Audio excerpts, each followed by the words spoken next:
Alright guys. Got my Vortex cup, as you can see. Call it the lazy man's cup because it mixes my pre-workouts for me. Look at that, beautiful. Beautiful, man. Love it. You're only supposed to do one scoop. I do a scoop and a half. Don't tell anybody. Smells like cookies. You got some cookies there? What do we have? What the? Oh shit. Oh, can't have those. Can't have that. Nope. No sir. It's not in our diet. No sir.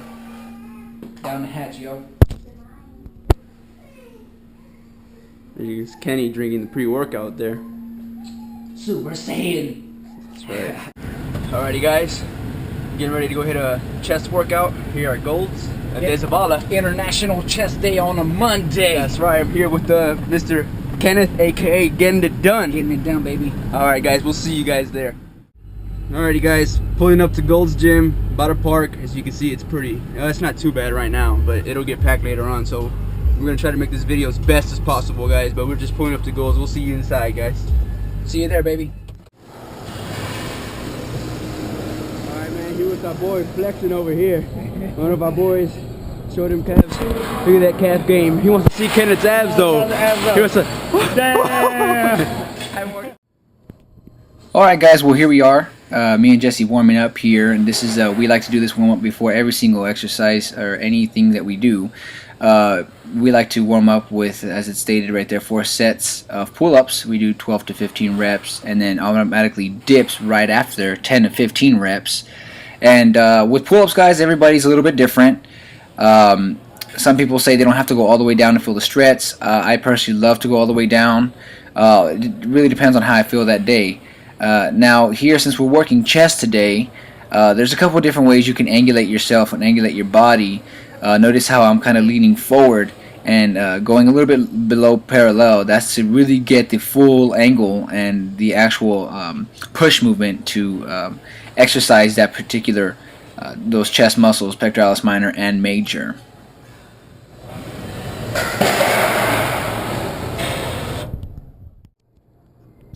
Again guys, the reason why we're doing this one, just in case anyone was wondering out there, not only does it hit a lot of back muscles that oftentimes we miss just by working different muscles out, but we like this workout. We had just came from out of town. We didn't get very much food in us before we did this, and so we really wanted to pre-exhaust the muscles before we started actually hitting compound sets.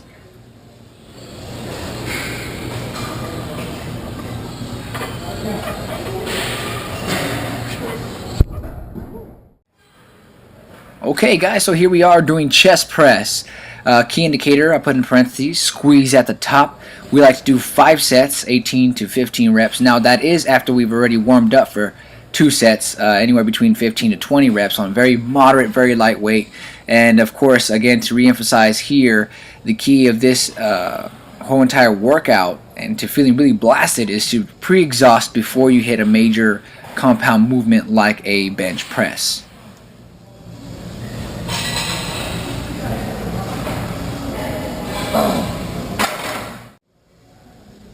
And another little quick tip, guys, while you're at the top, you really want to focus on pushing both pec muscles together. Like really try to make the mind and muscle connection to actually forcing blood into your pectoralis major and minor while they're being both worked.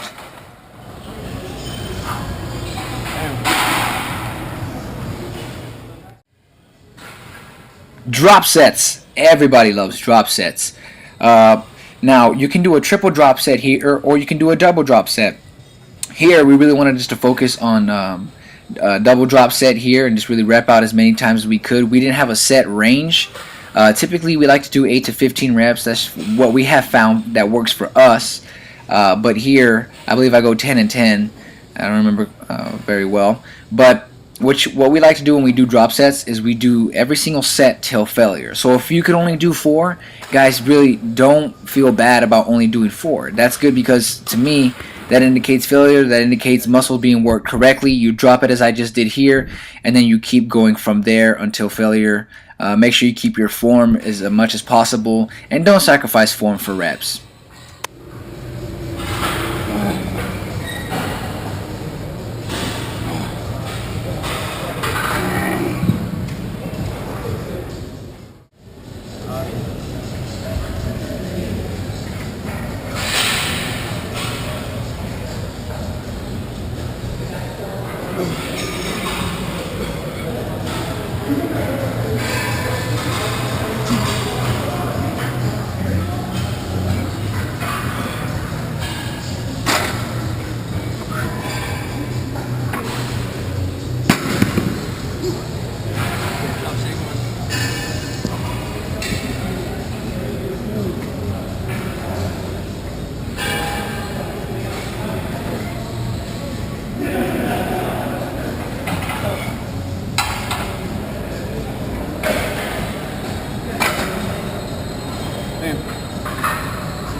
Here, guys, we just wanted to show you how we bench press and how to do a proper bench. We like to keep strict form. Here is just a warm-up set. We actually went all the way up to 225 and repped that out for the day. Like I said, we pre-exhausted, so by this time you are blasted. Okay, guys, here we got incline bench press. As you can see from here, we're already warmed up from our compound movement previous, which was bench. So if you feel like you need to warm up with incline bench press because it's a different movement, go ahead and go do that. But for us, we didn't feel as though we needed it. This was actually one of our last sets here, and what we did was a drop set at 185. I believe Jesse tried to did anywhere between 5 to 6. I don't remember quite exactly. But then afterwards, he dropped it down to a plate and wrapped it out as much until failure. The key is to go to failure. I was filming him, so I couldn't give him a necessary spot to actually have force reps, which is actually pushes a lot more oxygen into the muscles. Feel blasted? Hey, you feel blasted? Yeah. Up next, we had incline dumbbell flies. We did 4 sets of 10 to 15 reps at moderate weight. Before, in the past, we have actually gone a lot heavier, but what we have found to work for us is always sticking with moderate weight and really focusing on that contraction. As you can see here, I'm really taking my time to go down a little bit past parallel and going at the top, trying to touch those dumbbells to each other and really emphasize the squeeze on the pectoralis, minor and major, both, because both are being worked at different angles, up, down when you're going down just like that, and when you're going up just like that. So again, guys, don't work out the ego. Lift a moderate weight that's comfortable for you to lift, and again, focus on that contraction at the very top. Squeeze and feel that blood rush to the muscle.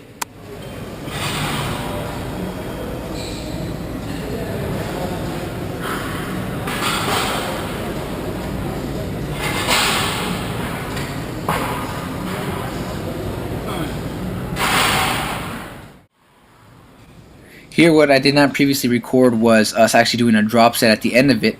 Jesse's actually doing one of the normal sets here, but at the very end of this repetition range, we actually dropped it down, went to 35 pounds, and did another 8 to 15 reps on here.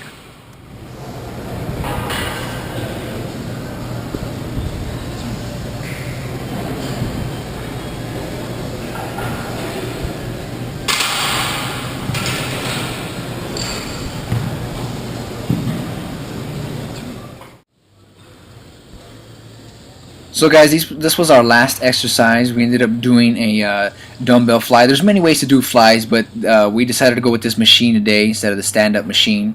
And we really did a triple drop set with this one. And we didn't have a set rep range for this one. It just happened to be that every single time we wanted to do a particular set, we wanted just to go to a failure every time.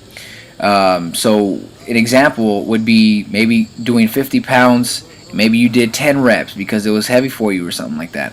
And then you drop it down to 40, and then because of the lack of oxygen, you should be able to pump at least 6 out.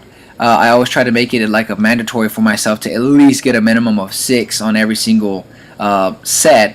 I know I said I didn't have previous rep ranges, but for me, I've noticed that I actually gain results whenever I try to focus on gaining a minimum requirement of at least 6 per set.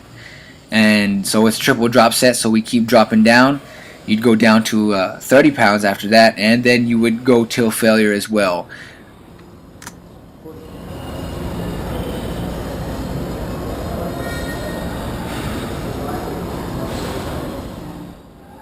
We like to use this as a finishing movement when we work chest sometimes, not all the time, but we actually got this idea from Johnny Jackson, IFBB Pro. Guy's an animal, shout out to Johnny Jackson. This is actually what he uses to keep endurance and develop strength for people who are trying to focus on gaining their bench up.